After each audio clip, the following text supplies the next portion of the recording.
Jepara, kota ukiran yang kaya akan sejarah, pernah melahirkan perempuan luar biasa yang pengaruhnya melampaui zaman.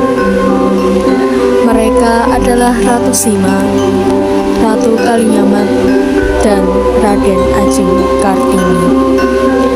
Ketiganya memiliki peran penting dalam sejarah Jepara dan Indonesia. Perempuan seringkali dipandang sebelah mata dalam sejarah, namun Jepara telah membuktikan bahwa perempuan mampu menjadi pemimpin, pejuang, dan inspirator. Kisah ketiga wanita Jepara adalah bukti nyata.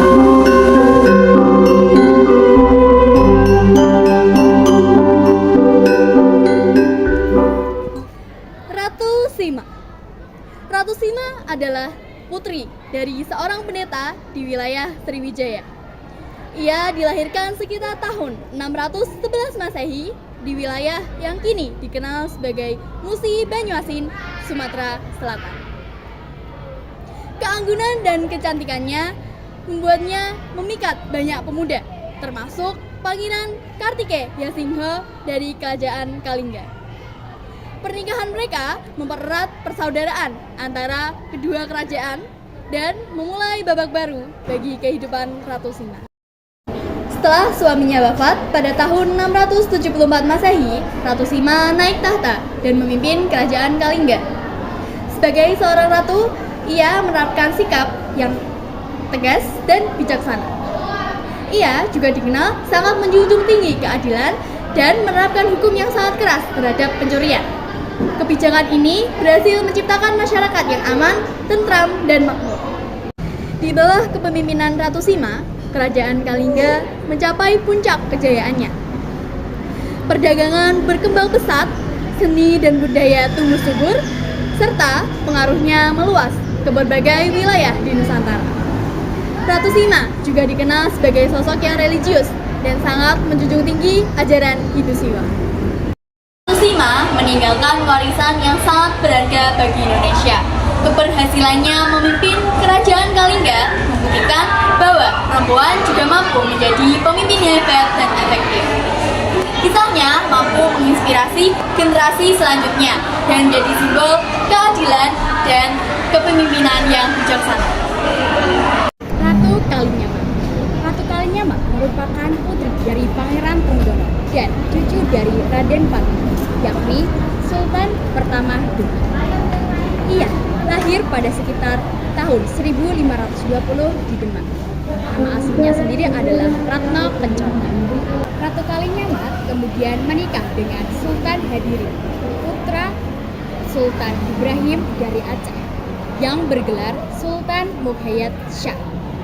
Sayangnya, pernikahan tersebut tidak berlangsung lama dikarenakan Sultan Hadirin meninggal pada tahun 1549 dikarenakan dibunuh oleh utusan Arya Penangsang. Suaminya meninggal, Ratu Kalinyamat kemudian menggantikan posisi suaminya sebagai pemimpin di Jepara. Semasa kepemimpinannya, Jepara semakin berkembang pesat menjadi kekuatan baru di pantai utara Jawa. Tak hanya itu, Jepara juga memiliki armada laut yang kuat. Ratu Kalinyamat juga ikut turun dalam peperangan. Pada tahun 1573, ia diminta oleh Sultan Ali Muhammad Shah dari Aceh untuk menggempur Portugis di Malaka. Tak tanggung-tanggung, Ratu Kalinyamat mengirim 300 buah kapal dan 40 armada berisi 5.000 prajurit. Ratu Kalinyamat juga menjalin hubungan dengan baik dengan sejumlah kerajaan-kerajaan di Jawa. Tujuannya untuk meningkatkan perdagangan di Jepara dengan daerah-daerah lainnya, seperti Banten, Cirebon, Demak, Tuban, Gresik, Maluku, hingga pasar internasional Malaka. Ratu Kalinyamat diperkirakan memimpin Jepara sekitar 30 tahun lamanya, mulai dari tahun 1549 hingga 1579. Selama dipimpin olehnya, Jepara berhasil mencapai kejayaannya di Nusantara. Raden Ajeng Kartini Jojo Adiningrat atau yang kerap disebut Raden Ajeng Kartini adalah pahlawan nasional Indonesia yang dikenal sebagai pelopor emansipasi wanita. Kartini dilahirkan pada tanggal 21 April 1879 di Mayong, yang saat itu masih menjadi bagian dari Karesidenan Jepara. Raden Ajeng Kartini berasal dari keluarga bangsawan. Ayahnya Raden Mas Adipati Aryo Sosroningrat yang saat itu menjabat sebagai Bupati Jepara, dan ibunya M.A. Ngasirah yang bukan keturunan dari keluarga bangsawan. Kartini mendapatkan pendidikannya di sekolah elit Hindia Belanda, yaitu Europese Lagere School hingga usia 12 tahun.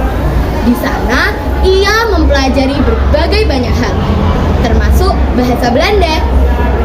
Di masa itu, ada kebiasaan yang turun-temurun dilakukan, yaitu anak berusia 12 tahun harus tinggal di rumah untuk dipingit.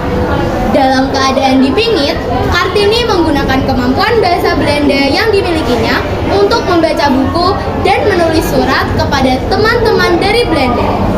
Salah satu teman yang sering dijadikan cerita adalah Rosa Abendanon. Dari komunikasinya dengan Abendanon, timbullah minat untuk berpikir maju seperti perempuan Eropa. Kartini bermaksud untuk memajukan perempuan pribumi yang kala itu banyak dibatasi oleh adat istiadat kuno. Pengetahuan Kartini terkait ilmu pengetahuan dan kebudayaan juga cukup luas. Kartini mendapatkan pendidikan yang relatif lebih baik dibandingkan perempuan pada zamannya. Pada usia 12 tahun, Kartini sudah dijodohkan. Setelah menikah, sang suami KRM Adipati Aryo Singgi Jojo Adiningrat mendukung penuh mimpi-mimpi Kartini. Salah satunya untuk membangun sekolah khusus wanita di Rembang. Pada tanggal 13 September 1904, Kartini melahirkan putra sematawayangnya yang diberi nama Susalit Jojo Adiningrat. Setelah 4 hari melahirkan, Kartini meninggal. Raden Ajeng Kartini meninggal pada tanggal 17 September 1904 di Rembang. Dari surat-suratnya, Kartini menyuarakan bahwa pendidikan sangat penting bagi perempuan, kesetaraan gender, dan kemajuan bangsa.